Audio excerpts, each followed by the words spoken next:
నాకున్న కష్టాన్ని చెప్పుకోవాలి, దేవుడు నాకు జవాబిస్తే తప్ప, దేవుడు నన్ను కనికరిస్తే తప్ప, దేవుడు నన్ను దీవిస్తే తప్ప నా జీవితంలో ఉన్న ఈ సమస్యకు పరిష్కారం నాకు దొరకదు అనే నమ్మకము, అనే విశ్వాసం నీకు ఉన్నప్పుడు దేవుని దగ్గరకు వచ్చి నువ్వు ప్రార్థన చేసినప్పుడు ఆ ప్రార్థన పరలోకానికి చేరాలి, పరలోకం నుంచి జవాబు నీకు రావాలి అని అంటే నీకు దేవునికి మధ్య ఏ పాపము, ఏ అలవాటు అడ్డుగా రావడానికి వీల్లేదు.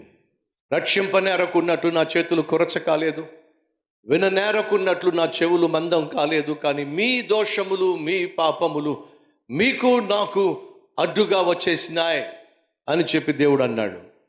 మనం చేసే తప్పులే, మనం చేసే పాపాలే మన జీవితంలో మనం చేసే ప్రార్థనలకు జవాబు రాకుండా అడ్డుపడుతున్నాయి అనేది వాస్తవం. దేవుడు ఎందుకు నా ప్రార్థనకు జవాబు ఇవ్వడం లేదు? దేవుడు ఎందుకని నా కన్నీళ్లు చూడటం లేదు? ఉపవాసం ఉండి ప్రార్థన చేస్తున్నా ఎందుకు నా ప్రార్థన వినటం లేదు?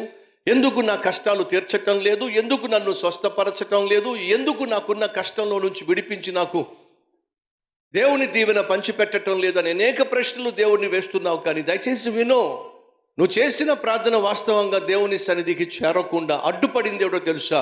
నువ్వు విడిచిపెట్టకుండా నీ జీవితంలో ఉండనిచ్చినటువంటి నీ పాపిష్టి అలవాటే, పాపిష్టి కోరికే, పాపిష్టి జీవితమే వాస్తవంగా నీ ప్రార్థన దేవుని సన్నిధికి చేరకుండా చేసింది.